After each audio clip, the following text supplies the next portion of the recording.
It has been said that the art of film is the genius child of the art of photography. Film is photography in motion. As you are probably aware, the early movies didn't have audio to accompany them. Silent movies told stories using intertitles or subtitles to indicate spoken dialogue. It would seem that this early deficiency would have put the art of film at a disadvantage over the art of live theater.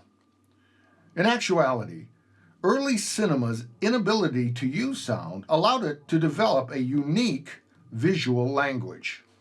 In this way, it had to borrow from its parent art, photography, to convey its meaning.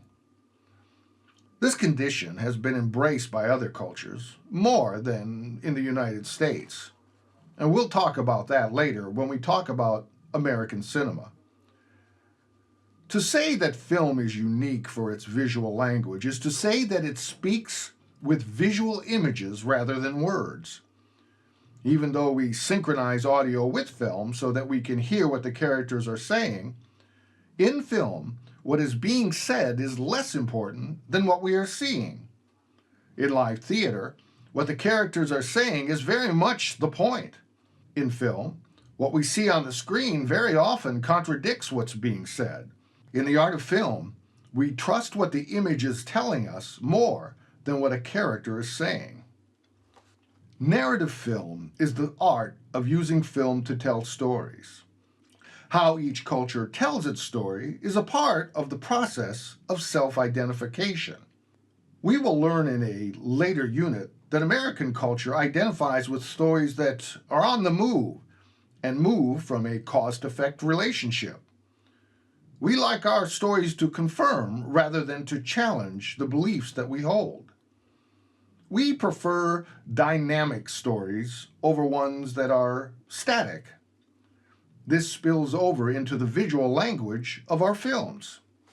Let's compare two clips. One is from an early American silent film. The other is from an early Russian silent film. Both are telling the same basic story. They are both telling the story of how capitalism can corrupt the purity of the farming way of life. This single clip from D.W. Griffith's A Corner in Wheat intentionally uses an excess of action, making for a very dynamic visual language. Now compare this clip to the more static visual language from the Russian film Earth. These images are used to convey the purity of agrarian life. While there is movement in the shots, it can't compare to the dynamic movement in the American film. These shots are designed to provide a more thoughtful visual language. One thing that you will want to make an adjustment for is that other cultures put quite a bit of stock in a thoughtful, more static visual language. This will take some getting used to. American images are always on the move. And visual language isn't limited to movement. Filmmakers utilize all available technology and techniques to communicate to their audience through visual means. How is color used to communicate?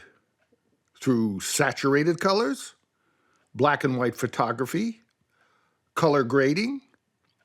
Can a color itself communicate the intention of the filmmaker's narrative?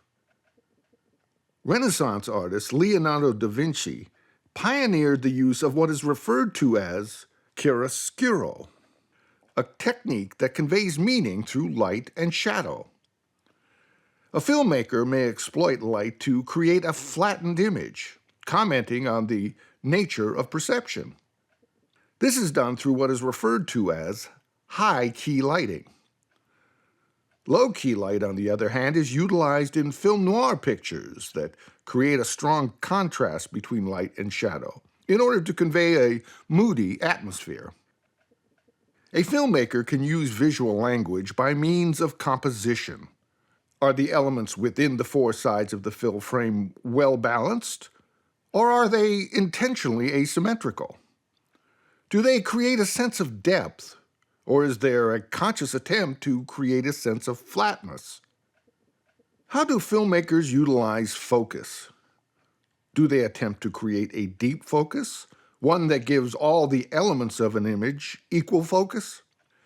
Or do they try to create a shallow sense of focus, drawing the viewer's attention to a particular person or object? These visual choices have an enormous impact on what a film communicates to its audience. The next time you watch a film, allow yourself to be drawn into its world, but keep an eye on how a film uses what you see to create its art. In the final episode of The Art of Film, we will take a look at how a 19th century genre of the live theater influences American films. We'll catch you on the other side.